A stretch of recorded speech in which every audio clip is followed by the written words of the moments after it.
नई नई नई ये बातें नई है जानकारी आ गई अब हमारी सीनियर्स की बारी।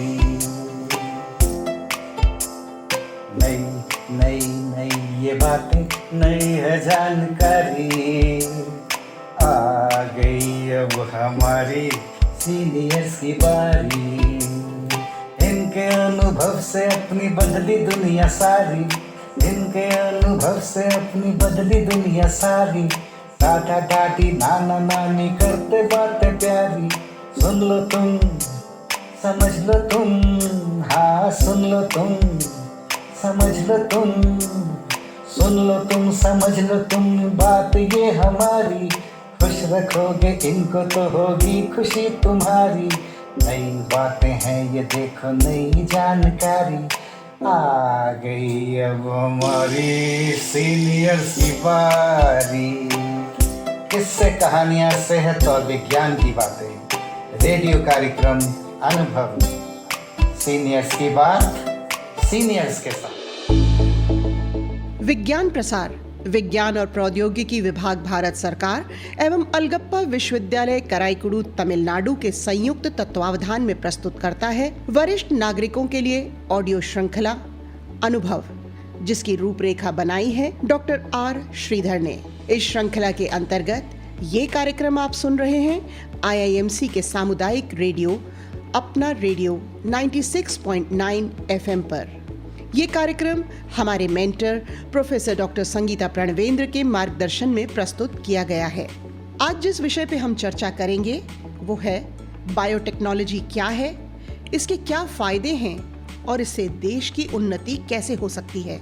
विशेषज्ञ डॉक्टर प्रसन्नता कुमार घोष, वैज्ञानिक बायोटेक्नोलॉजी। साक्षात्कारकर्ता कविता शर्मा। निर्माता अपना रेडियो 96.9 FM। अपना रेडियो 96.9 FM में आप सभी का स्वागत है। मैं हूं कविता शर्मा। आप सुन रहे हैं कार्यक्रम अनुभव। मेरे प्यारे श्रोताओं, जब भी हम विज्ञान की बात करते हैं तो ऐसा लगता है जैसे किसी बड़ी रिसर्च प्रयोगशाला में सफेद कोट पहने मोटा सा चश्मा लगाए वैज्ञानिक नई खोज कर रहे हैं या इस पृथ्वी के और मानव के जीवन में रहस्यों को उजागर कर रहे हैं। लेकिन एक बात जो मेरे दिमाग में आती है वो ये होती है कि आखिर वो रिसर्च करते क्या हैं? वो हमारी सोच से बिल्कुल ही परे होती है। हमें ऐसा लगता है कि वो मोटी मोटी किताबों या बड़े बड़े विश्वविद्यालयों तक ही सीमित रह जाती है। लेकिन हम इस कार्यक्रम के माध्यम से विज्ञान को आपके लिए सरल बनाएंगे। बड़े बड़े विषयों पर हम चर्चा करेंगे प्रसिद्ध वैज्ञानिकों के साथ और वो हमें बताएंगे कि वो क्या शोध करते हैं, कैसे वो मानव जीवन का एक हिस्सा होता है। दोस्तों, विज्ञान ने भारत के विकास में अहम भूमिका निभाई है। देश में वैज्ञानिक खोज और आविष्कारों ने देश के विकास में मदद की है। आज हम आपको मिलवाएंगे एक प्रसिद्ध वैज्ञानिक, एक बायोटेक्नोलॉजिस्ट यानी जैव प्रौद्योगिकी विशेषज्ञ से। अब आप सोचेंगे क्या है ये जैव प्रौद्योगिकी? तो श्रोताओं, ये वो तकनीक है जिसके द्वारा जीवधारियों से प्राप्त होने वाले पदार्थों का उपयोग करके उत्पादों का निर्माण या उसमें सुधार का अध्ययन किया जाता है। इसके अंतर्गत जो क्षेत्र आते हैं वो हैं स्वास्थ्य, चिकित्सा, कृषि, पशुपालन, उद्योग और पर्यावरण। ये सब क्या है और कैसे काम करते हैं, इन तमाम बातों पर आज हमारे साथ कार्यक्रम में मौजूद हैं डॉक्टर प्रसन्नता घोष, जो कि एक वैज्ञानिक हैं। तो चलिए मिले इनसे और जाने बायोटेक्नोलॉजी के बारे में। डॉक्टर प्रसन्नता घोष, सबसे पहले तो आपका स्वागत है हमारे कार्यक्रम में। धन्यवाद सर। बायोटेक्नोलॉजी एक ऐसा फील्ड जो कि बहुत ही बड़ा है। मैं आपके बारे में जब पढ़ रही थी तो मैंने वहाँ पर पढ़ा आपके बारे में कि आपकी जो सोच, आपका विजन, मिशन जो है वो बायोटेक्नोलॉजी इन्वेंशन को बहुत ही सरल बनाना है और जनता के बीच में पहुँचाना है। और आप एक बहुत अच्छी जो वेबसाइट है उसे डिज़ाइन करना चाहते हैं लोगों के लिए, जो कि आसान तरीका हो लोगों को समझने का कि बायोटेक्नोलॉजी आखिर है क्या। तो सर, बायोटेक्नोलॉजी का क्या मतलब है, वो हमारे लिए कैसे कारगर है, हम सबसे पहले आपसे यही जानेंगे। बायोटेक्नोलॉजी अर्थात जैव प्रौद्योगिकी एक विस्तृत श्रृंखला है जो जीवित जीवों या उनके भागों को विविध उत्पाद बनाने के लिए नियोजित करती है, जो मनुष्यों और जीवित जीवों के लिए उपयोगी है। एक इंजीनियर थे मिस्टर कार्ल आर्के, जो व्यक्ति हंगरी का एक इंजीनियर थे।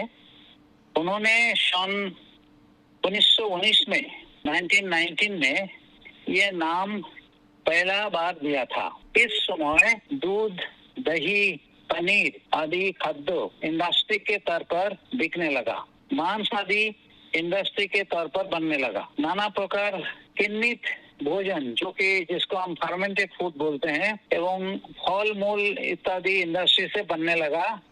जो सब इंडस्ट्री अलग दूसरे इंडस्ट्री से अलग थे, ये इंडस्ट्री को विशेष रूप पे चिन्हित करने के लिए ये इंजीनियर साहब ने पहले दफे ये इंडस्ट्री को काम किया।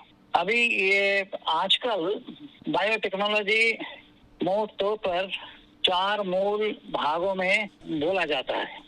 सर, बहुत ही आसान तरीके से आपने हमारे सुनने वालों को बताया कि बायोटेक्नोलॉजी क्या है। अगले सवाल की ओर बढ़ते हैं और जानते हैं आपसे कि हमारी जो सभ्यता है उसमें अक्सर ट्रेडिशनल प्लांट ब्रीडिंग की जो बात होती रही है वो हर जगह देखा जाता है, हर एक कंट्री में देखा जाता है, लेकिन बायोटेक्नोलॉजी जो है वो प्लांट ब्रीडिंग से कैसे अलग है और इसके क्या बेनिफिट्स हैं? बायोटेक्नोलॉजी में हम लोग ये जो जीनोम है प्लांट का, जीनोम के ऊपर हम लोग काम करते हैं। तो जीनोम जो है, जीनोम को हम लोग चेंज कर सकते हैं, मतलब उसको बदल सकते हैं। तो बदलने से ये पेड़ को जो डिजीज होने की चांसेस होता है उसको हम खत्म कर सकते हैं। जीन को नया तरीका से हम लोग बिल्ड कर सकते हैं, उससे उसका रोग प्रतिरोध क्षमता बहुत बढ़ जाते हैं, इसको उत्पादन बढ़ जाते हैं, इसका जो प्रॉपर्टी से ये पेड़ पौधे बनता है उसको हम चेंज कर सकते हैं। तो इससे क्या होता है, हमारा प्रोडक्टिविटी बहुत बढ़ जाता है। बायोटेक्नोलॉजी बिना हमारा न्यू टेक्नोलॉजी जो आता है, जो ब्रीडिंग से बहुत ही अलग है, ये टेक्नोलॉजी संभव हुआ। मैं खुद बता रहा हूँ, ये कृषि में हम लोग कितनी कॉटन टेक्नोलॉजी लाए थे सन 2002 में। तो इसके बाद हमारा कॉटन प्रोडक्शन इतना बढ़ गया कि हम दुनिया में नंबर 1 प्रोड्यूसर हो गया। तो ये बायोटेक्नोलॉजी से संभव हुआ, ये तो नहीं होता। आप खुद एक साइंटिस्ट रहे हैं, आपने इतनी सारी चीज़ों पर शोध किया है, आपने लोगों को बहुत हद तक बहुत सारी समस्याएं जो हैं उनको आसान किया है। सर, आपसे मेरा एक सवाल है कि बायोटेक्नोलॉजी में आप इस दिशा में कैसे आए? मतलब कुछ अपने बारे में सर बताइए ना कि कैसे आपको पता चला इस विषय के बारे में, कैसे आप साइंटिस्ट बने सर? तो हमारा बारे में अगर तो ऐसा है कि मैं केमिकल इंजीनियरिंग में डॉक्टरेट किया हूँ। तो हमारा टाइम में बायोटेक्नोलॉजी वर्ड नहीं था, तो हम लोग फर्मेंटेशन टेक्नोलॉजी बोलते थे। तो मैं जब बीटेक पढ़ते थे उस टाइम हमारा कोर्स में एक 100 मार्क की एक पेपर था माइक्रोबायोलॉजी का। तो उसमें हमारा बैच में फर्स्ट आया था। तो उसमें हमारा टीचर ने हमको सिखाया कि भाई ग्लूकोज से कैसे तुम अल्कोहल बना सकते हो। हम खुद भी वो एक्सपेरिमेंट खुद किया। उन्होंने खुद हमको दिखाया कि भाई पेनिसिलियम नोटेटम माइक्रोस्कोप के अंदर कैसे दिखता है। देख के तो हमारा बहुत ही आनंद हुआ। वैसे उन्होंने हमको 2-4 एंजाइम बनाने की भी शिक्षा दी। तो वही हमारा शुरुआत थी। उसके बाद में मैं जब नौकरी में गया तो हमको सरकार से बंगाल इम्यूनिटी का प्रोडक्शन डायरेक्टर बना दिया। तो मैंने वहाँ पे जाके घोड़ा, हमारे पास 650 घोड़ा था, तो घोड़ा के ऊपर हम लोग immunoglobulin against tetanus, against diphtheria बनाते थे। तो हम उससे काफी biotechnology in the how biotechnology can be applied to produce good substances from horses, ये हमने सीखा। वहाँ पे हमने वैक्सीन बनाना भी सीखा। टिटेनस टॉक्साइड हम बनाते थे, डिप्थीरिया टॉक्साइड बनाते थे, ये सब वहाँ से सीखा। उसका पहले हमने पेनिसिलिन फैक्ट्री में भी कई साल काम किया। हमारा हिंदुस्तान एंटीबायोटिक पेनिसिलिन फैक्ट्री, वहाँ पे हमने पेनिसिलिन, स्ट्रेप्टोमाइसिन, जेंटामाइसिन ये सब बनाने की तरीका से, ऐसे करके हमारा इंटरेस्ट बढ़ गया। बाकी सरकार में तो काम ऑलमोस्ट सारे जिंदगी ड्रग्स एंड फार्मास्यूटिकल्स का ऊपर ही हमको काम करने मिला, इसलिए हम थोड़ा सा मतलब ये लाइन पे थोड़ा सा ये हुआ। बाकी हमने एक तो टेक्नोलॉजी भी खुद कवर किया था। जैसे कंपोस्टिंग का टेक्नोलॉजी, वो केरला में बहुत प्रॉब्लम है। आपको अगर भी तो प्रॉब्लम खत्म कर दिया मैंने, ऐसा टेक्नोलॉजी चलता है। तो क्या है कि वहाँ पे जब नारियल से जब उसको रस्सी निकालने के लिए वो पाइबा निकालते थे तो उसके अंदर में एक पर्टिकुलर चीज होता है, उसको बोलता है पीठ, तो पीठ निकालता था। तो हमें वो लोग ले गए वहाँ पे, लेके बोला कि भाई हमने देखा 5-6 4 मंजिल का ऊंचा ऊंचा सब ढेर बना हुआ है। तो हमें बताया कि भाई इसको तुम ठीक कर सकते हो। तो मैंने बोला कि देखो हमको अगर काम करना दोगे तो मैं कर दूंगा। तो मैं मेरे को ये यूनिडो का एक नेशनल कंसल्टेंट बनाया, तो मैंने वहाँ पे काम किया। और ये क्या आपको कहूँ, एक मंथ में मैं उसको इतना बढ़िया टेक्नोलॉजी बना दिया कि वो सारे गल के एकदम कंपोज बन गया। वही टेक्नोलॉजी आजकल चलता है। ये हमारा एक कंट्रीब्यूशन था जी। तो सर मतलब बहुत एक इंटरेस्टिंग स्टोरी रहती है किसी भी चीज़ को आगे बढ़कर फिर उसमें पार्टिसिपेट करके, और धीरे धीरे एक इंटरेस्ट होना बहुत ज़रूरी है किसी भी फील्ड में। वो काम करना चाहिए जिसमें हमें मज़ा आए करने में। तो सर आपने कहा कि आपने वैक्सीन्स भी बनाए, बहुत सारी चीज़ें बनाई। मैं आपसे वो एक्सपीरियंस पूछना चाहूँगी जब आपको ड्रग पॉलिसी और ड्रग प्राइवेसी के लिए जो एक मीटिंग हुई थी पहली फार्मा कंपनी के साथ, जिसमें आपने भारत का प्रतिनिधित्व किया था, तो वो एक्सपीरियंस आपका कैसा था? ये सन 1980 की बात है। उस जमाना में हम लोगों को ना सारे टेक्नोलॉजी हम लोगों के पास नहीं थे, सारे ये इधर उधर थे। मतलब हमारा मल्टीनेशनल कंपनी हमारा देश में राज करता। तो हम लोगों को उस टाइम बोला गया कि भाई कैसे भी करके इंडिया को तुम सेल्फ रिलायंट कैसे करके किया जाए। तो उस जमाना में मैं ministry of petroleum and chemical में, department of chemicals and fertilisers में प्रोजेक्ट ऑफिसर था। तो हमारा एक बॉस था डॉक्टर PR गुप्ता और माई सेल्फ, हम लोग दोनों मिलके, हम लोग केमिस्ट्री और केमिकल इंजीनियरिंग में हम लोग अच्छा ही थे दूसरे के हिसाब से। तो हम लोग सारे इंडस्ट्री को ऐसे किया कि भाई तुम जो भी कुछ बनाओगे तुमको बेसिक स्टेज से बनाना पड़ेगा, और बेसिक स्टेज का रॉ मटेरियल इंडिया से लेना पड़ेगा जहाँ तक हो सके। इससे क्या हुआ, इंडस्ट्री का बदल गया, मतलब सारे जो दिशा था वो दिशा बदल गया। ये इसके ऊपर जब हम काम करते थे उस टाइम हमने एक पेपर बनाया था, सन 1980 की बात है। वो पेपर यहाँ पे तो बहुत तारीफ हुआ था। तो वो पेपर देख के हमारे जो सेक्रेटरी उस जमाना में थे उन्होंने हमको बोला कि भाई हमारा इंडिया का रिप्रेजेंट करो और तुम ये मीटिंग में जाओ, जाके वहाँ पे बोलो। तो मैंने करीबन 150 पेज की एक पेपर बनाया था। तो हमने वो पेपर लेके गया और हमारे साथ हमारा और एक IAS ऑफिसर गए थे, CVS मानी। तो उन्होंने जाकर वो पेपर पढ़ा और उसमें हम लोगों को इतना तारीफ हुआ। और हम लोग उस टाइम उस जमाना में है 1980 में दुनिया के सामने दिखा दिया कि भाई भारत बहुत आगे जा सकते हैं। चीन उस टाइम हमारे सामने कुछ भी नहीं थे, लेकिन भाई अब तो 1980 हम लोग तगड़ा काम किया। और भारत से इतना बड़ा जो ड्रग इंडस्ट्री बना, ये हम लोगों का गवर्नमेंट का एनकरेजमेंट से ही बना है। और गवर्नमेंट का प्रेशर बहुत भयंकर था इंडस्ट्री के ऊपर। जी, लिस्बन में हुई थी सर ये मीटिंग, दिसंबर 1 to 5 इस टाइम में हुई। तो सर देखिए कितना अच्छा एक्सपीरियंस था। 1980 की बात आप कर रहे हैं, और भारत की इससे बड़ी मिसाल क्या होगी कि भारत ने अपना एक वैक्सीन है, कोविड-19 का जो वैक्सीन है, भारत की कंपनियों ने शोध किया उस पर, और इतने लार्ज नंबर 100 करोड़ जो नंबर हैं लोगों को वैक्सीन लग गई है। कितनी बड़ी उपलब्धि देखते हैं सर बायोटेक्नोलॉजी की? ये टेक्नोलॉजी तो हमारा डिपार्टमेंट ऑफ बायोटेक्नोलॉजी नहीं होता तो नहीं आ सकता था, क्योंकि डिपार्टमेंट ऑफ बायोटेक्नोलॉजी इसको भयंकर रूप से सपोर्ट किया, पैसा दिया। और इसका जो particular virus based on which the vaccine is made, ये हमारा NIV पुणे और ICMR के इंस्टीट्यूट है, उन्होंने एक्सप्लोर करके दिया। और ये दिया भारत बायोटेक के कंपनी को। और ये जो कोई भी वायरस अगर आप लेते हो, ये RNA वायरस है, बड़ा डेंजरस वायरस है।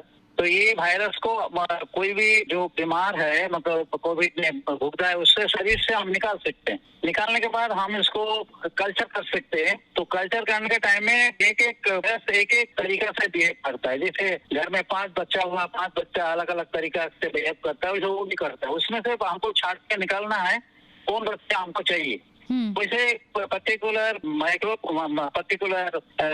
वायरल स्ट्रेन को NIV पुणे ने उठा के भारत बायोटेक को दिया। फिर भारत बायोटेक ने उसको वेरोसेल में विस्तार किया, मतलब वेरोसेल के अंदर उसको डाल दिया। तो वेरोसेल के अंदर में ये बड़ा हुआ। तो बड़ा होने से इसका जब नंबर बहुत ज्यादा हो गया, फिर उसको लेके वहाँ पे पर्टिकुलर केमिकल डालते हैं, तो प्रोपियोलैक्टम बोलते हैं। तो वो डालने से वो सारे वायरस मर जाता है। फिर वायरस को सेंट्रीफ्यूज करके सफाई करके जो एकदम प्योर वायरस का स्ट्रेन होता है, डेड वायरस है, उसका एल्यूमिनियम हाइड्रोक्साइड के ऊपर प्रेसिपिटेट कर देते हैं, छोड़ देते हैं।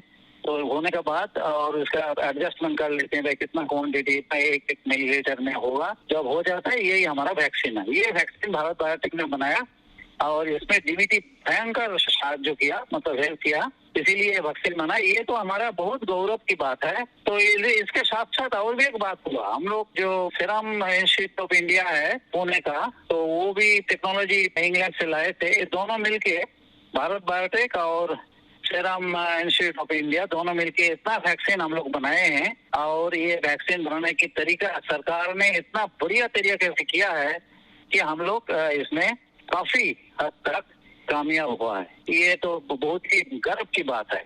बहुत लोगों को ये बात पता नहीं है, लेकिन जिसको पता है वो तो जानते हैं। जी डॉक्टर घोष, जैसे वैक्सीन बनाने की जो प्रक्रिया है, सर मैं आपसे ज़रूर जानना चाहती हूँ, मुझे बहुत ज़्यादा जिज्ञासा में हूँ कि साइंटिस्ट लोग जो होते हैं वैक्सीन कैसे बनाते हैं सर, मतलब तरीका क्या होता है और कितनी खुशी मिलती है जब वो एक बड़ी चीज़ पर विजय हासिल करते हैं जो एक बहुत जद्दोजहद बन जाती है। एक बड़ी समस्या जब भी उत्पन्न होती है किसी भी कंट्री में हेल्थ रिलेटेड, और जब उसका रिजल्ट उनको मिलता है तो सर वो फीलिंग कैसी होती है? ये तो भयंकर आनंद होती है। वैसे आपको बता दूं, जो हमारा जो वैक्सीन है, vaccine is actually basically a poison but it is a less poison. तो हमारा शरीर में इम्यून सिस्टम जो है, इम्यून सिस्टम दो रास्ता पे चलते हैं। उसको हम लोग बोलते हैं TH1 and TH2 pathway. T मतलब टी सेल की बोलते हैं, T helper cell path 1, T helper cell path 2। तो जब हम ये हल्का जहर जिसको हम लोग वैक्सीन बोलते हैं शरीर में डालते हैं, तो शरीर के अंदर में हमारा कुछ सेल्स है जिसको डेंड्राइटिक सेल बोलते हैं। वो डेंड्राइटिक सेल इसको अंदर में खा जाते हैं। खाने के बाद इसको इससे देखते हैं कि भाई इसका कौन सा पोर्शन तो हमको वैक्सीन बनाने मतलब इम्यूनोग्लोबुलिन बनाने के काम में आएगा। तो वो पोर्शन को फिर शरीर में थोड़ा दूसरा लिम्फोसाइट्स है उसको बताते हैं कि भाई ये इसी को पकड़ने के लिए ये तरीका है। तरीका से फिर हमारा टी सेल्स TH1 पाथवे में TH2 पाथवे में चलते हैं। TH2 पाथवे में हमारा बी सेल बनते हैं जिसमें से हमारा ब्लड में इम्यूनोग्लोबुलिन बनता है जिसको हम लोग न्यूट्रलाइजिंग एंटीबॉडी बोलते हैं, और उसमें मेमोरी बी सेल भी बनते हैं। T1 पाथवे में कुछ भयंकर टी सेल बन जाते हैं। वो ऐसा वैक्सीन का जो जहर है, जो जहर का पोर्शन कोई भी पार्टिकल के ऊपर देखने से उसको खा लेता है। तो इसीलिए हम लोग बच जाते हैं। उसको बोलते हैं TH1 पाथवे। ये दोनों पाथवे एक्टिवेट हो जाता है तभी हम लोग बच जाते हैं। अभी TH1 पाथवे ज्यादा दिन एक्टिव नहीं रहता है क्योंकि इसमें बहुत शरीर का एनर्जी खत्म होता है, धीरे धीरे वो कम होते जाते हैं। लेकिन TH2 पाथवे का मेमोरी बहुत दिन तक रहते हैं। तो उसलिए बाद में जब भी ये बीमारी आती है TH2 पाथवे का B cell B memory cell remember करता है, अच्छा ये चीज हमारा है। और वो बीमारी का क्योंकि कोई भी चीज आते हैं उसका शरीर में उसका क्या रहता है, मतलब ये इसका पहचान है। वो पहचान जाते हैं कि भाई इसको पकड़ना है, इसको मारना है। तब जाके बी सेल में हमारा ब्लड में इम्यूनोग्लोबुलिन बना देते हैं। इम्यूनोग्लोबुलिन जाके उसको न्यूट्रलाइज करते हैं। न्यूट्रलाइज का मतलब है उसको शरीर में चिपक जाता है। चिपक जाने से वो चल नहीं सकते। जब चल नहीं सकते तो मैक्रोफेज जाके उसको खा लेता है, करके हम लोग बचते हैं। जी, तो इस तरीके से एक वैक्सीनेशन जो है वो काम करता है कि अगर हमने किसी भी वैक्सीन को ले लिया है, जैसे आजकल बच्चों में बचपन से ही बहुत सारे बूस्टर और बहुत सारे इंजेक्शंस लगने शुरू हो जाते हैं, तो वो पूरी जिंदगी उनको प्रोटेक्ट करते हैं जो कि ऑलरेडी वैक्सीन के रूप में हम बच्चों को देते हैं। हाँ, यहाँ पे एक बात है, सारे वैक्सीन का जो मेमोरी बनता है ये इसका बारे में दुनिया में अभी तक ये ज्ञान नहीं आया कि भाई एक वैक्सीन में शरीर तो जिंदगी भर ये रखता है। जैसे हमारा मॉल पॉक्स होता है, मॉल पॉक्स वैक्सीन शरीर में जिंदगी भर याद रहता है। लेकिन कोविड-19 जो डिजीज है, इसका जो वायरस है ये इसको बोलता है RNA वायरस। ये RNA वायरस भयंकर चीज होता है। ये पता नहीं कैसे करके हमारा मेमोरी को ज्यादा दिन एक्टिव रखने के लिए ऐसा कुछ करते हैं जो जिसको बारे में अभी तक हमारा दुनिया में किसी को पता नहीं है। कुछ लोगों को ज्यादा दिन रहता है कि मोस्ट ऑफ द पीपल को ज्यादा दिन रहता है। ये 1 साल 1.5 साल ऐसा इसका मेमोरी जाता है। इसीलिए जो भी RNA वैक्सीन होगा उसका आपका 1-1 साल के बाद आपको नया करके वैक्सीन लेना पड़ता है क्योंकि मेमोरी खत्म हो जाता है। जैसे इन्फ्लुएंजा वायरस, वो भी एक RNA वायरस है। कुछ वैक्सीन से मेमोरी बहुत परमानेंट होता है, कुछ वैक्सीन से मेमोरी 1 साल 1.5 साल का होता है। मतलब उनका जो क्योर करने का जो पीरियड है वो वही बताना चाहते हैं आप?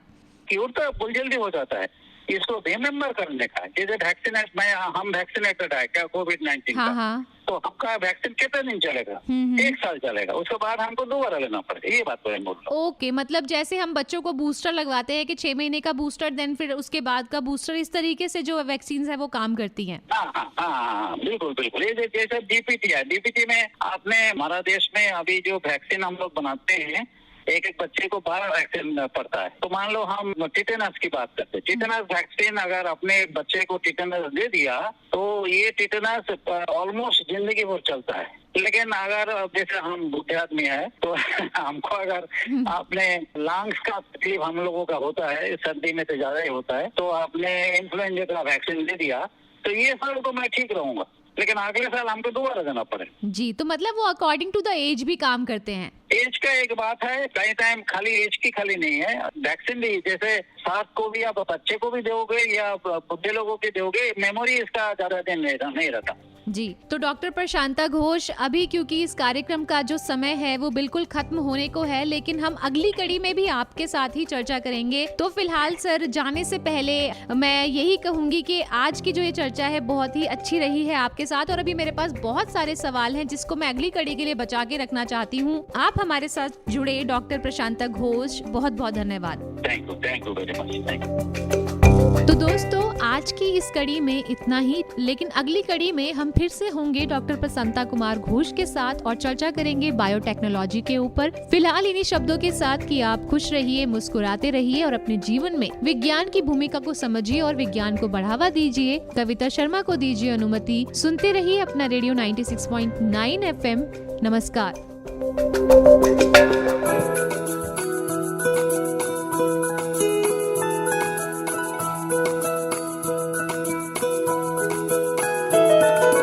मेरी ख्वाहिशें, मेरे अरमान, मेरा बस यही सपना, जिंदगी में हर कोई समझे हम सफर मुझे अपना, अपना बस अपना।